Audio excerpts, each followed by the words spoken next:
Today, we're diving into one of the biggest and honestly trickiest parts of doing business around the world: trust.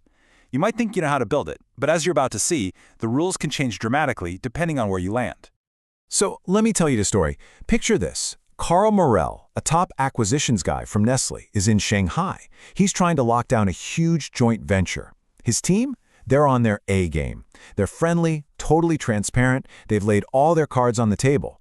But after days of meetings, they've hit a complete and total brick wall. The Chinese executives are, as he put it, impenetrable.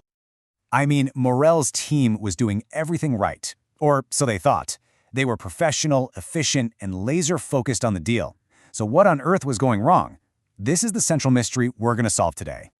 Well, the problem wasn't a lack of friendliness. It was their entire approach. You see, they jumped straight into business, thinking that being efficient was the ultimate sign of respect. And that, it turns out, was a massive mistake. After a whole week of just spinning their wheels and getting absolutely nowhere, they finally call in a local consultant. And this guy sees the problem in about 5 seconds. He tells them, your whole approach is off. You're moving way too fast. The one thing they were missing, the one thing that had to happen before any deal, was something called guanxi. And this is where it gets really interesting, because this whole situation shines a light on two totally different ways of understanding trust. It's not just about being nice. It's about the two currencies that business relationships run on, one that comes from the head and one that comes from the heart. The consultant explained that guanxi, well, it's not just networking or swapping business cards. It's a deep, personal connection. It's that trust that comes from the heart, something you build through shared meals, shared laughs, and genuine friendship. His advice was pretty simple, but it changed everything. Forget the deal for a minute, open up, make a friend, a real one. And this brings us to a brilliant concept from researcher Aaron Meyer. In task-based cultures, like the US or Germany, we run on cognitive trust. It's trust from the head. It's logical. I trust you because you're good at your job and you deliver on your promises. But in relationship-based cultures, like China or Brazil, they run on affective trust, a personal, emotional bond. That's trust from the heart.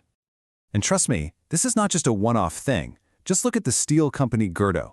Their Brazilian team visits the US, and the Americans, trying to be respectful of their time, order sandwiches into the conference room to keep working. The Brazilians, they felt like no connection, no trust was built.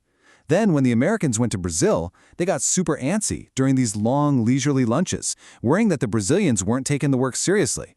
Both sides were trying to build trust, but they were speaking completely different languages.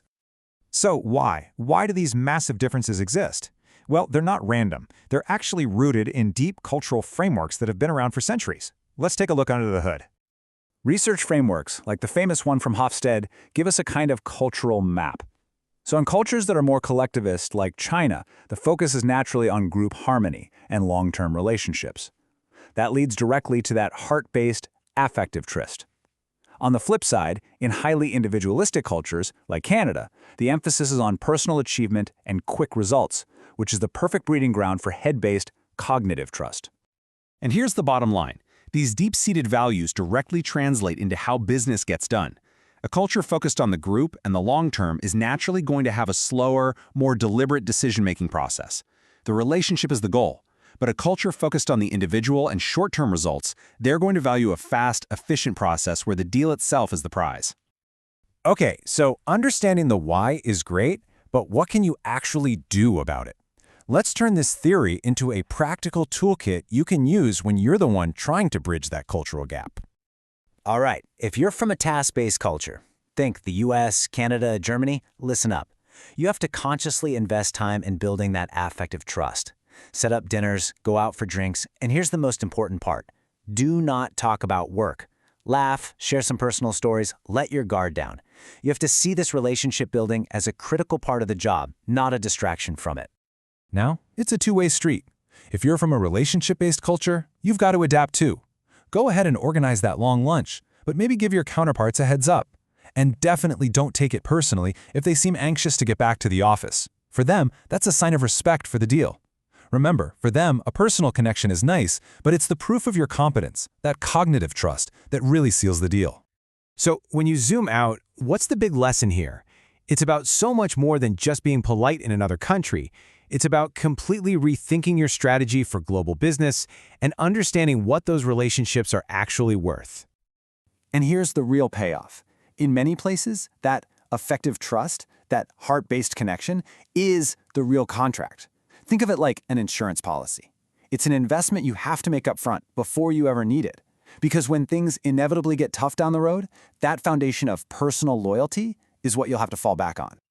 So, the next time you're about to step into a negotiation with an international partner, just pause and ask yourself, what currency am I using here? Am I just focused on the cold, hard logic of the deal? Or am I investing in the human connection that will actually make it last? Because your answer could be the difference between success and a brick wall.